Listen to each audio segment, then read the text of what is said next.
Aniki Bobo, un film portugais de 1942 de Manuel de Oliveira, d'après un conte de Rodrigues de Freitas, avec dans la distribution Américo Botelho, Feliciano David, Manuel de Azevedo et Nascimento Fernandes.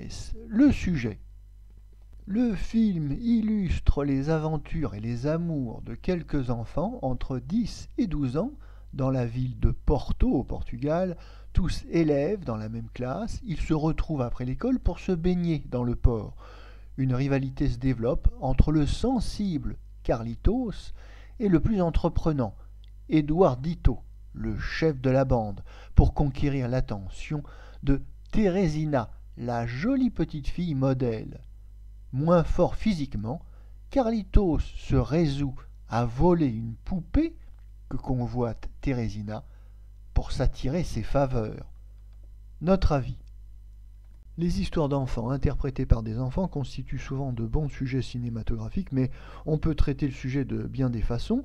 Alors, à Hollywood, eh bien, les petites vedettes sont complètement intégrées à l'industrie du spectacle, et ma foi, ces petites stars ne diffèrent guère de leurs aînés.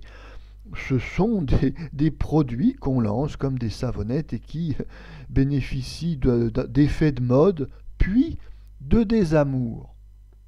En France, à partir de la fin des années 30, on va avoir une approche un peu différente des films enfantins. On va les traiter d'une manière qui annonce, dans une certaine mesure, le cinéma néo-réaliste italien qui apparaîtra à la fin de la Seconde Guerre mondiale. Oui, d'une part, en France, on a une société culturelle et artistique très marquée par le naturalisme de la fin du XIXe siècle, et puis, plus récemment, au cinéma, on a une école qui s'en inspire et qui s'appelle le réalisme poétique. Vont donc apparaître en France une série de films ayant pour sujet la vie et l'environnement social d'enfants issus des classes populaires. Ça sera par exemple en 1939 L'Enfer des Anges, en 1941 Nous les Gosses, en 1943 Le Carrefour des Enfants Perdus. Alors ces films sont un peu réalisés à la manière d'un documentaire, par certains égards, oui, il y a un aspect documentaire réaliste, et puis l'histoire est traitée d'une manière un petit peu naïve et poétique. Et c'est ce type de film, tout à la fois réaliste, poétique et social, qui va conduire le réalisateur portugais Manuel de Oliveira à tourner son premier film, Aniki Bobo, en 1942. D'ailleurs, c'est son meilleur film, car l'œuvre de Manuel de Oliveira est assez austère et on peut le dire, assez peu intéressante par ailleurs. Mais ici, son coup d'essai est un coup de maître, c'est un chef-d'œuvre.